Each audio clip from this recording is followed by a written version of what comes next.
सोचो, अगर आपका बच्चा शाम को घर से बाहर खेलने निकले और फिर कभी वापस ही ना आए। एक परिवार का बच्चा गायब होता है और फिर दूसरा और फिर तीसरा।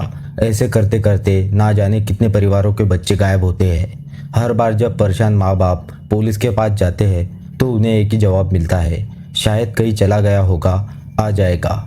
लेकिन किसी को अंदाज़ा भी नहीं था कि नोएडा के एक छोटे से गांव के अंदर एक ऐसा डार्क सीक्रेट छुपा हुआ था जो पूरे देश को हिलाकर रख देने वाला था।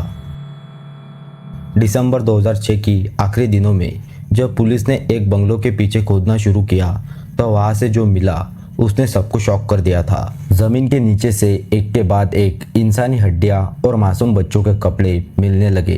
टीवी चैनल्स पर, न्यूज़पेपर में, हर जगह सिर्फ एक ही नाम गूंज रहा था, निथारी। आखिर इतने सारे बच्चे और लड़कियां एक ही जगह से गायब कैसे होते रहे? क्या किसी ने सच में कुछ नहीं देखा था या सिस्टम ने जानबूझकर अपनी आंखें बंद कर ली थी? और जब कोर्ट का आखिरी फैसला आया उसने सबको हैरान कर दिया था।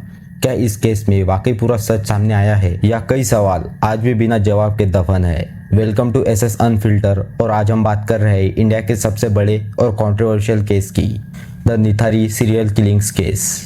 साल था 2005। लोकेशन थी उत्तर प्रदेश के निथारी गांव की, जो नोएडा सेक्टर 31 के बिल्कुल पास है। बाहर से देखने पर ये एक नॉर्मल रेसिडेंशियल एरिया लगता था, जहाँ ज़्यादातर मजदूर और छोटे दुकानदार अपने परिवार के साथ रहते थे। इस एरिया के ठीक सामने एक बड़ा बंगलो था, बंगलो नंबर D5।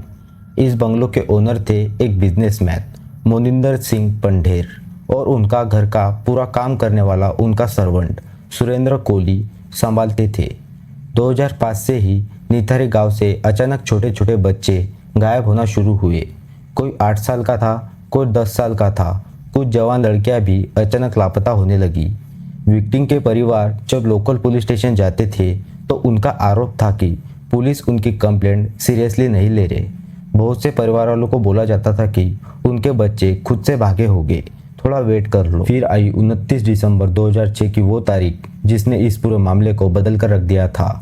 एक लापता लड़की के मोबाइल फ़ोन की लास्ट लोकेशन ट्रेस करते हुए और लोकल लोगों के प्रेशर के बाद पुलिस टीम D5 बंगलों के पीछे पहुंची। वहाँ एक गंदा नाला था और पीछे खाली ज़मीन थी। जब पुलिस ने वहाँ सर्च ऑपरेशन शुरू किया और ज़मीन की डिगिंग यानी खोदाई शुरू की तो जो सामने आया उसकी कल्पना किसी ने नहीं की थी। ज़मीन के अंदर से ह्यूमन रिमेन्स यानी इंसानी हड्डियाँ, खोपड़ियाँ और छोटे बच्चों के कपड़े मिलने लगे। जैसे जैसे डिगिंग आगे बढ़ी, प्लास्टिक बैग्स में भरे हुए बॉडी पार्ट्स रिकवर होते गए। ये खबर आग की तरह पूरे देश में फैल गई। नेशनल मीडिया के कैमरा निथारी में सेट हो गए थे। अपने खोए हुए बच्चों की तलाश में भटकते हुए माँ बाप वहाँ दौड़ते दौड़ते आए। उनकी आखिरी उम्मीद भी टूट चुकी थी जब उन्होंने अपने बच्चों के कपड़े पहचाने। इस केस की सीरियसनेस और लोगों का गुस्सा देखते हुए जनवरी 2007 में ये इन्वेस्टिगेशन देश की सबसे बड़ी एजेंसी यानी CBI को दे दी गई। CBI ने जब जांच शुरू की तो पता चला कि ये कोई सिंगल क्राइम नहीं था। वहाँ से मिले अवशेषों के बेसिस पर लगभग 16 से ज़्यादा अलग अलग मर्डर केसेस रजिस्टर किए गए थे।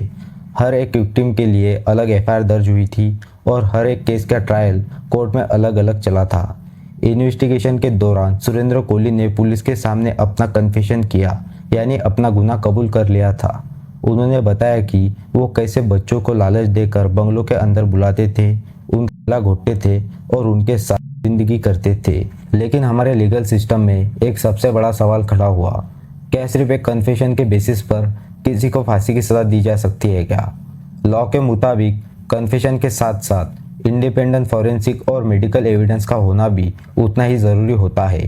प्रोसिक्यूशन यानी सरकार का पक्ष ये कहता है कि इतने बड़े क्राइम्स एक बंगलों के अंदर हो रहे थे और ओनर मोनिंदर सिंह को पता भी नहीं चला।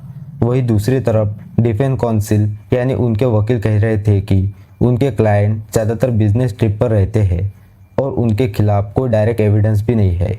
कई सालों तक स्पेशल CBI कोर्ट में यह सुनवाई चलती रही। लोअर कोर्ट ने सुरेंद्र कोहली को दोषी माना और डेथ सेंटेंस यानी फांसी की सज़ा सुना दी। मोनिंदर सिंह पंढेर को भी कुछ मामलों में सज़ा मिली, जबकि कई मामलों में उनको रिफिल मिली। क्योंकि हर विक्टिम का ट्रायल अलग अलग कोर्ट में चल रहा था, इसलिए अलग अलग फैसले आते रहे। सालों तक चली इस लीगल फाइट के बाद ये मामला हायर कोर्ट्स में अपील के लिए गया और यहाँ से इस केस में सबसे बड़ा ट्विस्ट आया। 16 अक्टूबर 2023 को इलाहाबाद हाई कोर्ट ने एक बहुत बड़ा फैसला सुनाया। हाई कोर्ट ने उन अपील पर सुनवाई करते हुए मोनिंदर सिंह पंढेर और सुरेंद्र कोहली को उन मामलों में बरी यानी एक्यूट कर दिया जिसमें उन्हें लोअर कोर्ट से सज़ा मिली थी। हाई कोर्ट के जजेस ने इन्वेस्टिगेशन पर बहुत गंभीर सवाल उठाए हैं। कोर्ट का कहना था कि प्रोसिक्यूशन और इन्वेस्टिगेशन एजेंसीज इस केस के ज़रूरी लिंक्स को कानूनी तरीके से प्रूव करने में नाकाम रही। सिस्टम ने स्टैंडर्ड प्रोसीड्यूर्स का ध्यान नहीं रखा था और इन्वेस्टिगेशन में बहुत सारे कानूनी लूपहोल्स छोटे हुए थे। सिर्फ कस्टडी में दिए गए कन्फेशन पर पूरी तरह भरोसा किया नहीं जा सकता जब तक बाकी के फॉरेंसिक एविडेंस उसे सही प्रूव ना करे। इस फैसले पे पीड़ित परिवारों को बहुत गहरा धक्का लगा। उनका कहना था कि उनके बच्चे चले गए लेकिन सज़ा किसी को नहीं मिली। इसके बाद उत्तर प्रदेश गवर्नमेंट और सीबीआई ने इस फैसले को चैलेंज करने के लिए देश के सबसे बड़ी कोर्ट यानी सुप्रीम कोर्ट ऑफ इंडिया का दरवाज़ा खटखटाया। लेकिन कानून इमोशनल पर भरोसा नहीं करता, फैक्ट्स और एविडेंस पर भरोसा करता है। 30 जुलाई 2025 को सुप्रीम कोर्ट ने इलाहाबाद हाई कोर्ट का एक्यूट करते हुए ऑर्डर को बरकरार रखा और सरकार की अपील को खारिज कर दिया। सुप्रीम कोर्ट ने साफ कहा है कि हाई कोर्ट के जजमेंट में ऐसी कोई लीगल गलतियां नहीं है जिसके बेसिस पर फैसला बदला जा सके। इसके बाद 11 नवंबर 2025 को देश की सुप्रीम कोर्ट ने उन आखिरी बचे हुए मामलों में भी फैसला सुनाया और इस तरह लंबे क्रिमिनल ट्रायल का लीगल प्रोसेस पूरी तरह खत्म हो गया। दोस्तों, यहाँ एक बहुत इंपॉर्टेंट बात समझना ज़रूरी है। कोर्ट किसी की एविडेंस की कमी की वजह से बरी करना और वो घटना ना होना दोनों में बहुत बड़ा फ़र्क होता है। निथारी में मासूम बच्चों के मिले थे, उनकी जान थी। ये एक ऐसा दर्दनाक और कड़वी हकीकत है जिसे कोई झुठला नहीं सकता। लेकिन हमारे रॉकेट रूल ये कहता है कि जब भी किसी का गुनाह बियॉन्ड रीजनेबल डाउट प्रूव ना हो तब तक उसे सज़ा नहीं दी जा सकती। निथारी का ये केस हमें 3 सबसे बड़ी बातें सिखाता है। पहली, जब भी किसी गरीब बच्चे की फैमिली का बच्चा गायब होता है तो उसकी कंप्लेंट को कभी हल्के में नहीं लेना चाहिए। अगर स्टार्टिंग में ही सही एक्शन लिया जाता तो शायद इतनी जाने नहीं जाती। दूसरी बात, किसी भी क्रिमिनल केस की कामयाबी उसकी इन्वेस्टिगेशन पर डिपेंड करती है। अगर पुलिस इन्वेस्टिगेशन में गलती करेंगी तो कोर्ट कानून के मुताबिक फैसला सुनाने पर मजबूर हो जाता है। तीसरी बात, एक डेमोक्रेसी कंट्री में फैसला पब्लिक एंगर या गुस्से से नहीं लिया जा सकता बल्कि सॉलिड एविडेंस से होता है। निथारी का नाम आज भी लोगों के दिमाग में एक डर पैदा कर देता है, लेकिन इतने सालों के ट्रायल के बाद भी ये सवाल हमेशा के लिए रह गया कि आखिर उन मासूमों की असली गुनहगार कौन है। आपको क्या लगता है, क्या हमारा इन्वेस्टिगेटिव सिस्टम इस केस में सही तरीके से सच सामने ला पाया? अपनी राय नीचे कमेंट में ज़रूर शेयर करें। अगर आपको ऐसे ही research, fact based true crime documentaries पसंद है तो एसएस अनफिल्टर्ड को सब्सक्राइब ज़रूर करें। मैं मिलता हूँ आपसे अगली वीडियो में, तब तक के लिए जय हिंद, जय भारत।